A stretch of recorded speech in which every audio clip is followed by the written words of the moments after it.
Broadcasting live from the Business RadioX studios, it's time for Women in Motion. Brought to you by WBEC West. Join forces, succeed together. Now, here's your host.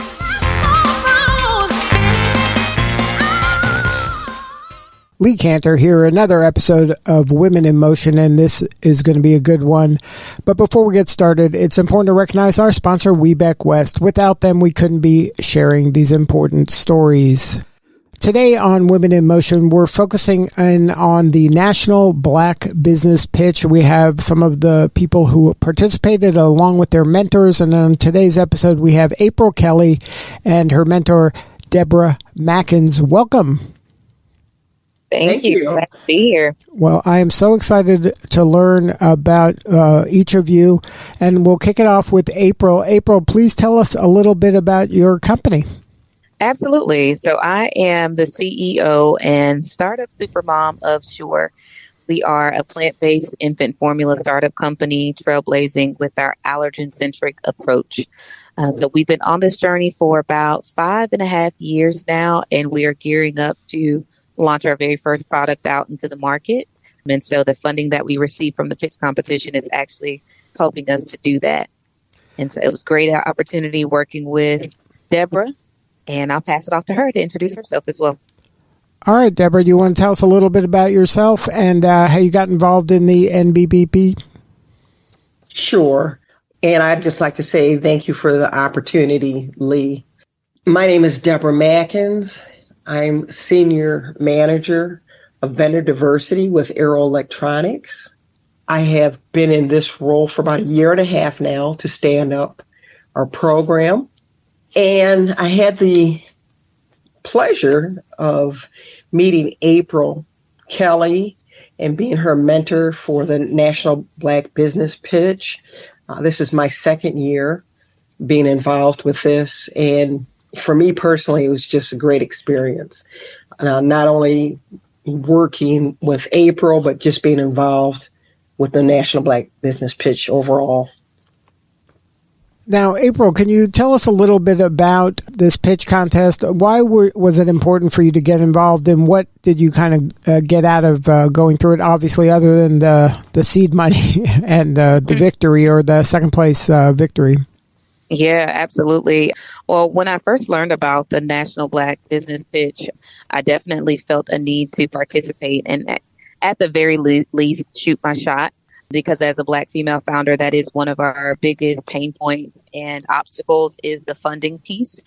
And so that was the first reason. But after learning more about who they are as an organization and what they do and just some of the previous winners, it just seemed like a no-brainer. And then so after winning, coming in second place, just shy of about a full point. So we did a great job, Deborah, working together to get me geared up for that. But the mentorship was really what made the difference for me, because not only did it help me to really refine my pitch, but it also boosted my confidence, just having that additional layer of support, and the expertise that Deborah was able to bring about. It really helped me to do things and see things from a different perspective than I had before. And so even the pitch that our winning pitch, we continue to use that same pitch. So it's definitely a great wealth of relationship that I feel like I've been able to accomplish with Deborah. And then also just getting more well-versed on how to articulate, our value proposition and what makes us different, what makes us stand out. And at the very end of the day, why should people support what we have going on with their time, with their connections, and with their funding? So I'm going to ask you each this, and I'd like your angle on it. But what are some of the key factors that make a successful pitch? Let's start with you, April. Like, what do you think was the thing that helped you get the victory that you got, or the second place victory that you got?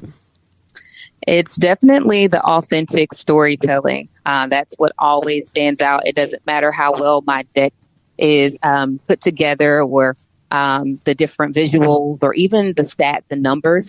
It's all about how it ties back into my own personal story as a founder and the why behind what it is that I'm doing. And that's always been my secret sauce. And I think if I could speak for most entrepreneurs, it's everyone's secret sauce, because no one can tell your story like you can. And all of our stories are a little different. And so that's what makes it interesting and makes you competitive in the market. And Deborah, when you're mentoring folks, how do you help them kind of build this successful pitch, and what are the kind of key elements that you're looking for when you're helping them? Well, for me, it's very important for me to do the research to understand what the products or services are that the business owner has developed, just to understand that. And it's really very close to having a very powerful elevator pitch. You know, I go to a lot of conferences and meet many business owners. And typically you have about 30 to 45 seconds to capture someone's attention, that they're going to want to know more about your products or services.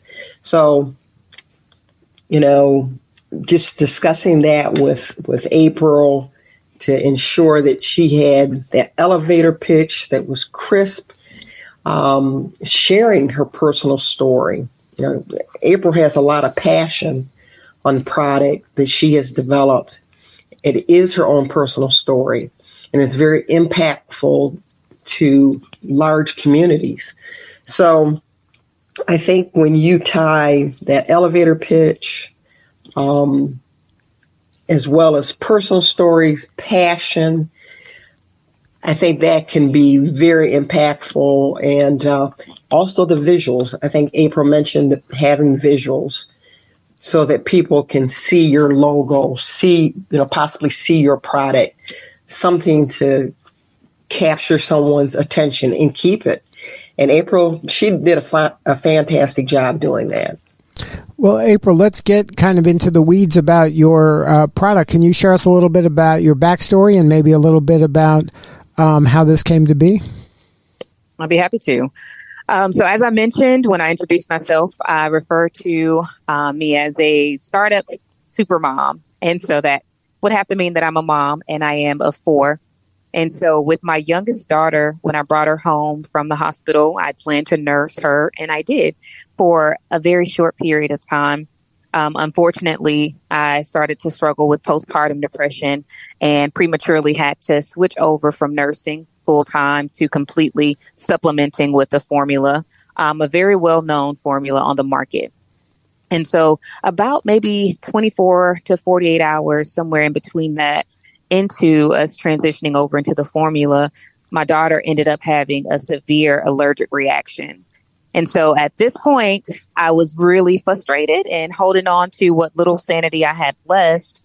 Because we were a vegan family at the time, it was very difficult to find a formula that was plant-based, and that had, more natural, recognizable ingredients than the preservatives and the fillers. And so my husband and I really were kind of at a loss initially and didn't know, what the next best option would look like. And so we kind of pulled our family together, and we were, just saying, hey, just be on the lookout for different formulas, or if you come across a safe, healthy recipe that's been published, please do share it with us.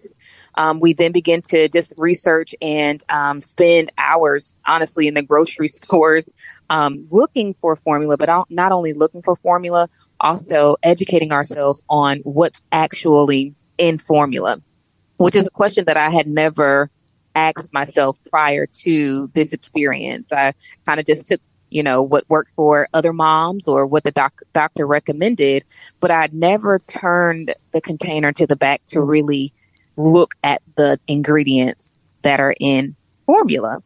And one thing that I found that was kind of mind-blowing was that the number one ingredient in most formulas is corn syrup. And so we think about, some of the issues that we see our kids having or our infants having when we're feeding them formula. And one of those is constipation. And corn syrup actually causes or attributes to that. And so we were able to thankfully come across a recipe that had been published, and that partnered with the research that we had already been doing, gave us enough confidence to go into our own kitchens and really start to dig into ingredients and think about, what do we want our baby to eat? Like, how do we want to make sure she's gotten that complete nutrition? And so we started to look at, which of these ingredients can be substituted for plant-based, natural, recognizable, store-bought ingredients. And so once we came up with a recipe that we felt was pretty satisfactory, we went to our pediatrician and kind of told him what our plan was and what we had been doing. And we actually let him screen our recipe.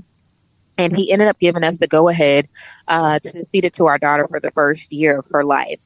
And so once we made that switch to our recipe, the symptoms that she had started to have as far as the allergic reaction, they started to subside within that first 24 hours. Within 72 hours, she was completely free from all of the symptoms. They had all gone away. And so we would continue to monitor her for the first couple of weeks to the next few months. And she started to gain weight. She started to become regular with her bowels. And everything was great. And so I had planned to go back to work. I was actually working in corporate America at the time.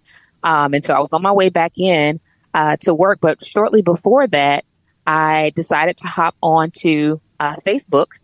And I was growing out a mom community at the time. And I started to just, that mom group was really just for moms to come together in a safe space to share some of the more taboo things that we don't always get the opportunity to discuss in the open forum. And so I talked about my postpartum. I talked about how we came up with this, new recipe for milk for our baby and how she was doing. And while I was doing that, I was making the actual recipe on the live. And I had my daughter wrapped, how they do the baby wearing. I had her wrapped around me and she was asleep. And so once I got off that live, I started to get pinged left and right from other viewers that had watched it or that were on during the time that I was, or during the live. And they were saying things like, hey, I wish I had something like this around when my kids were babies, or I could use it now. Is it safe for me to follow your recipe? And thank you so much for sharing your story. And that, Lee, was my aha moment that led me to believe that, okay, I thought this was a personal problem, but it sounds like it might be much more of a bigger problem. And so from there, we started walking in the dark and trying to put steps in place to figure out if our solution could be commercialized.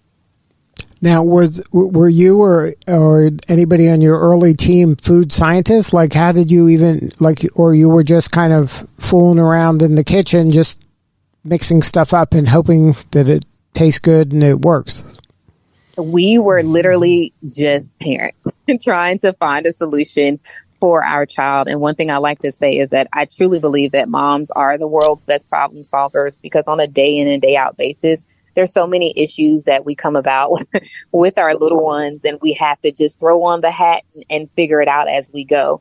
However, I will say, after having that success with our pediatrician and being given the green light, and then deciding that, okay, we're now wanting to see how we can commercialize that, we very quickly got in contact with the experts because we wanted to make sure that safety was our first and main priority. So we then partnered with universities like NC State, UNC Chapel Hill, and graduate students from their marketing or that were studying marketing and things of that nature, market research, and food scientists, manufacturers, and they were able to help us to tweak it just a bit. But I'm proud to say that our recipe is still about 98% the same as it was when we first started. So we got it almost close to being exactly right.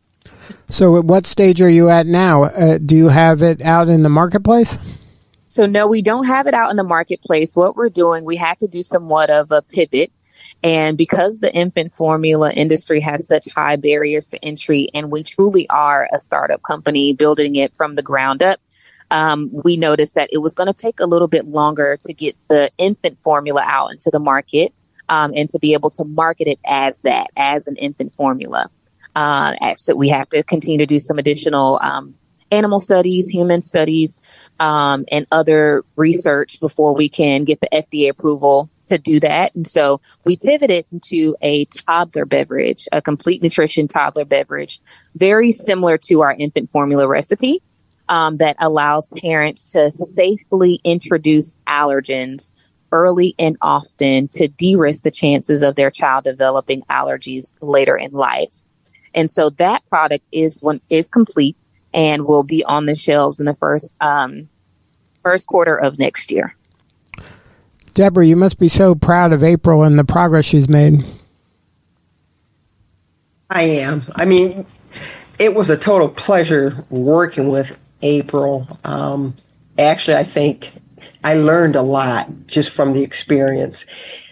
I would say, yes, I was the mentor, but in some ways, she was the mentor. So that in itself is just remarkable. I've never worked with anyone that was a startup owner or business for any type of food or beverage products. So just learning about that, learning about the product.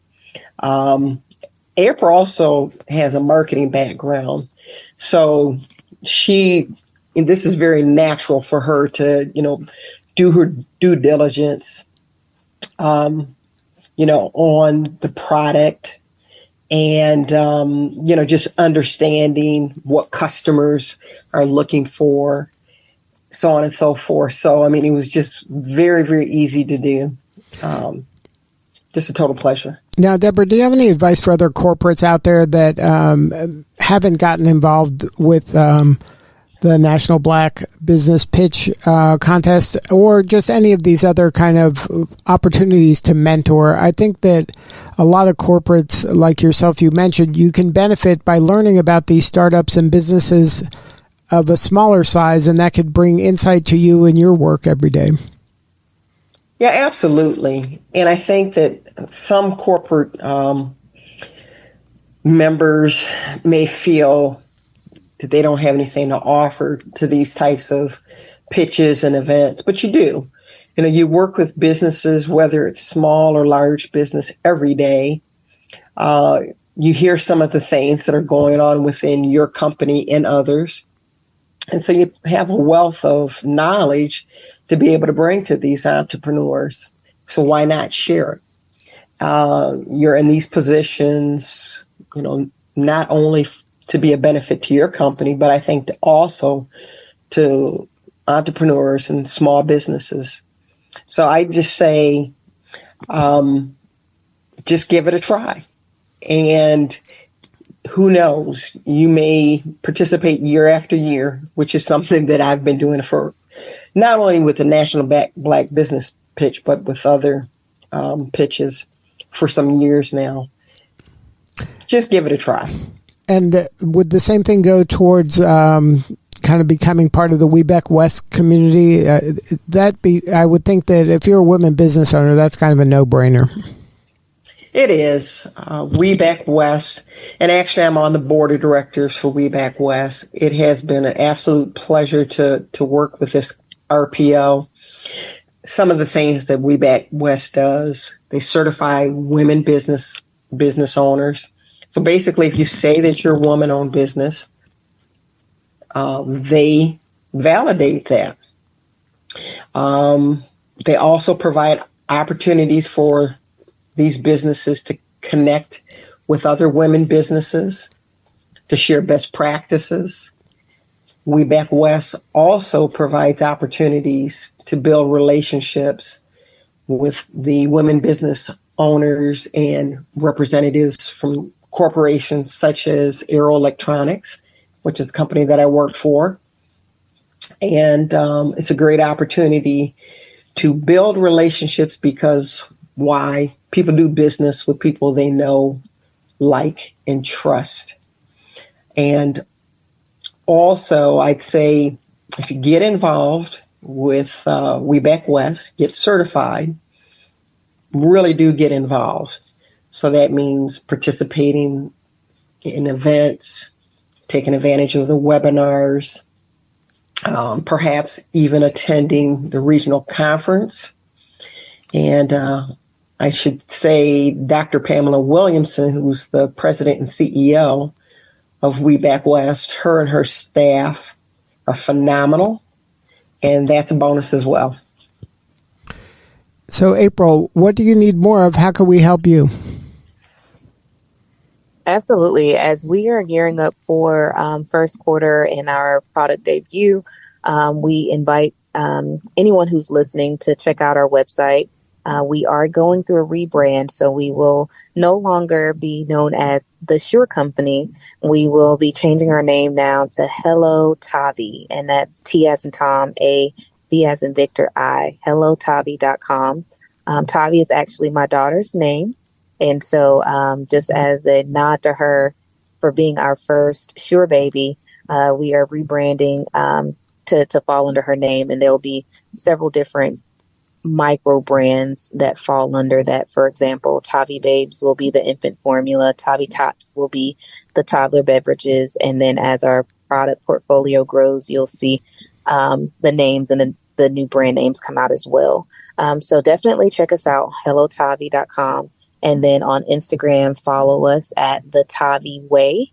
And we are looking for investors right now. We're gearing up for our biggest trial run at the end of 2025.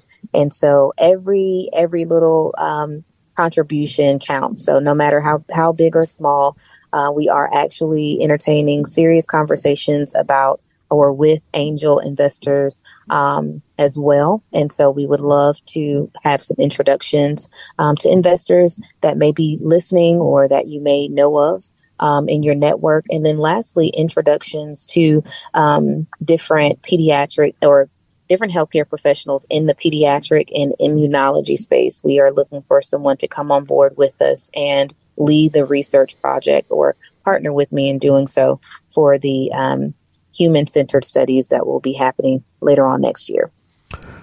Well, April, congratulations again on being the second place winner of the $10,000 micro grant from the National Black Business Pitch. And Deborah, thank you so much for your mentoring and all the service you do for We Back West and the community. And thank you both for doing the important work that you do. We appreciate both of you. Thank you, Lee. Thank you for having me. All right, this is Lee Kantor. We will see you all next time on Women in Motion.